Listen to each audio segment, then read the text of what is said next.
Mi nombre es Daniel Santucho. Quienes me criaron no eran mis padres. El camino para encontrar mi identidad fue doloroso, fue difícil. Mi nombre es Miguel, me dicen el Tano porque estuve exiliado en Italia. Soy integrante de Abuela de Plaza de Mayo y bueno, actualmente por ahora trabajador de un espacio de memoria.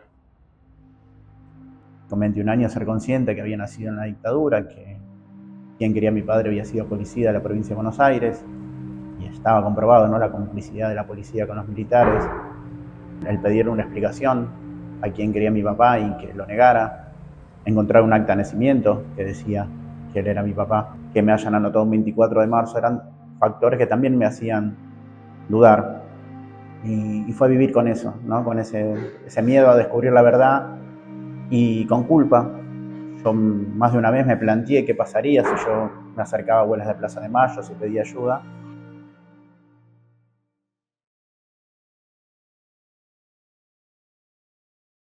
Yo siempre supe que era hijo desaparecido, pero yo vivía en una familia tipo, digamos, ¿no? Vine una vez sola cuando era chico a la Argentina, en el año 85, que fue muy fuerte para mí, porque ahí fue cuando me enteré de que mi abuela estaba buscando un hermano.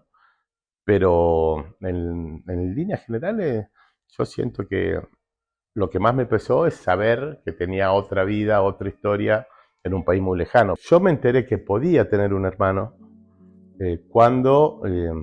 bueno, yo me enteré en Abuela de Plaza de Mayo, en 1985, cuando me entero, o sea, cuando voy a visitarla, la primera vez que vengo en Argentina, estoy en la casa de abuelas y empiezo a buscar la foto de mi mamá. Yo sabía que mi abuela estaba en abuelas, pero no sabía que era abuelas. Entonces empiezo a buscar la fotito de mi mamá en uno de los libritos y encuentro una ventanita en blanco, o sea, con una punto de pregunta que decía nene o nena nacida en cautiverio, al lado de la foto de mi mamá. Entonces me empiezo a dar cuenta, mujer embarazada. Entonces ahí relaciono que podía llegar a tener un hermano. Entonces cuando salí, la encaré a mi abuela y ahí ella me cuenta que cuando nos fueron a buscar a la casa donde habían secuestrado a nuestra madre, a mi tía, porque eran 3 mujeres que secuestraron, Manuela Santucho, Cristina Navajas y Alicia Dambra. A las 3 mujeres se las llevan y nos dejan a mi hermano, el más grande, a mi primo y a mí. Y en esa casa mi abuela encuentra una carta donde mi mamá dice que estaba embarazada o que tenía dudas, que sospechaba, digamos, que estaba embarazada. Entonces ella se había enterado así y después se había confirmado la noticia por los testimonios de sobrevivientes que en los distintos centros donde yo estuve la vieron embarazada y ella le decía que estaba embarazada. Bueno, fueron más de 20 años de vivir con culpa, con miedo, con angustia. Cada vez que uno piensa en cuál es su origen, ¿no?, en cuál es la verdad y no tiene una forma de encontrarla, duele. Con mi abuela fue un vínculo muy lindo, yo creo que fue uno de los vínculos más sanos que tuve.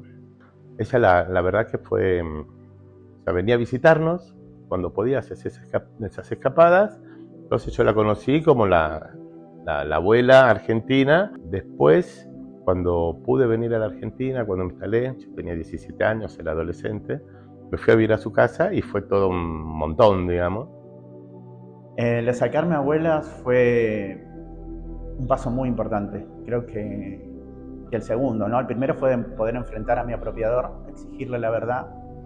Cuando él me sigue mintiendo, yo me fui de su casa a mediados del 2022 y para marzo del 2023 me acerqué a Abuelas de Plaza de Mayo, ya decidido, ¿no?, a poder llegar a la verdad y entendiendo que no era solo para mí, sino también para mis hijas, porque esa mentira que había sido toda mi vida se estaba trasladando en ellas.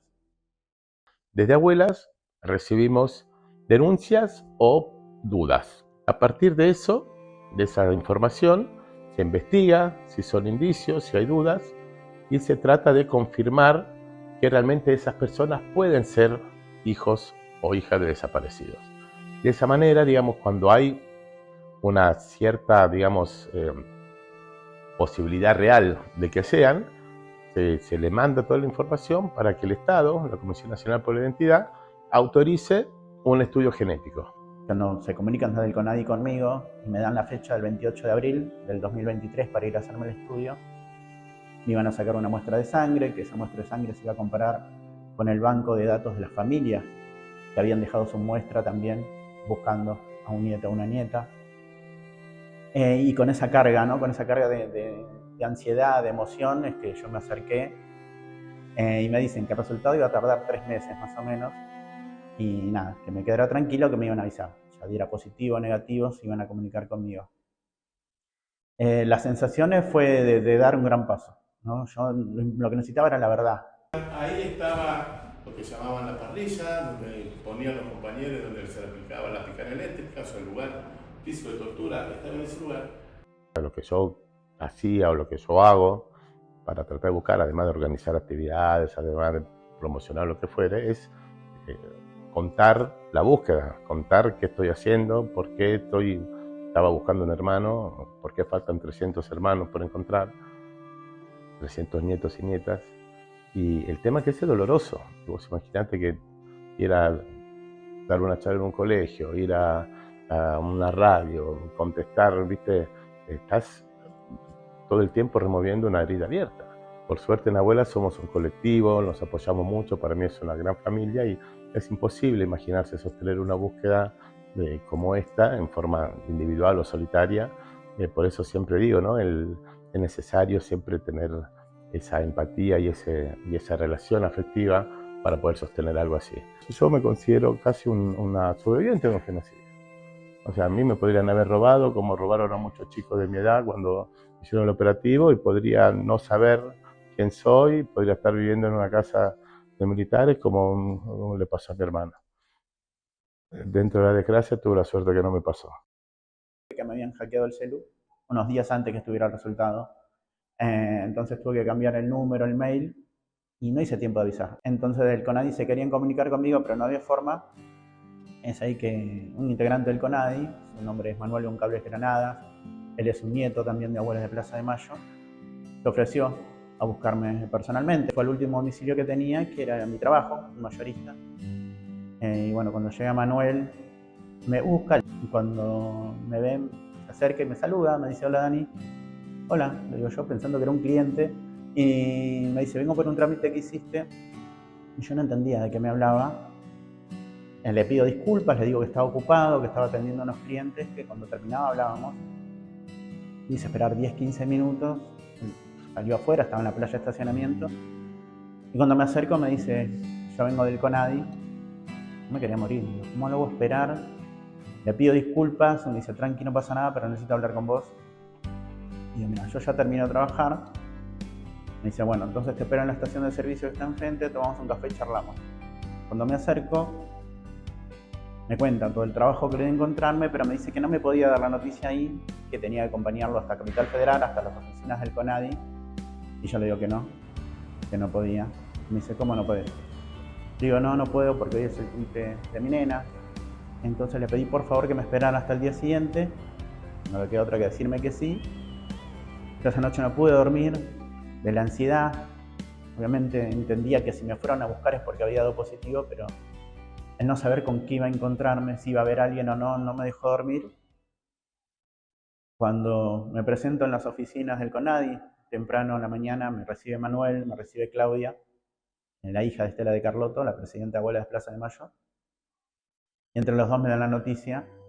Me dice que había dado positivo, que no había margen de error. Yo me enteré que tenía un hermano por una llamada de un compañero de CONADI, pero yo no me lo esperaba. Yo estaba en Italia, estaba de vacaciones, eran como 2 o 3 semanas que yo estaba de vacaciones y me sorprendió el llamado. Nunca me imaginé que me llamaba para eso, hasta que en un momento me dice la famosa frase, el código interno que tenemos nosotros. Me dice: Tano, ¿estás sentado? Porque te dicen, cuando te van a dar noticias, dicen: sentate. Y yo estaba en videollamada en una plaza con un perro. Le digo: ¿qué es eso, boludo? ¿No ves que estoy caminando? Y ahí caí. Y nada, empecé a temblar o a moverme, ¿viste? Y dice: no me jodas. Te pido por favor, no me jodas, con esto no me jodas. Con esto no se jode, le dije. Y ahí me dijo: no te estoy jodiendo. Encontramos a tu hermano y así me lo dijeron. Me dice: pará, Tano, pará.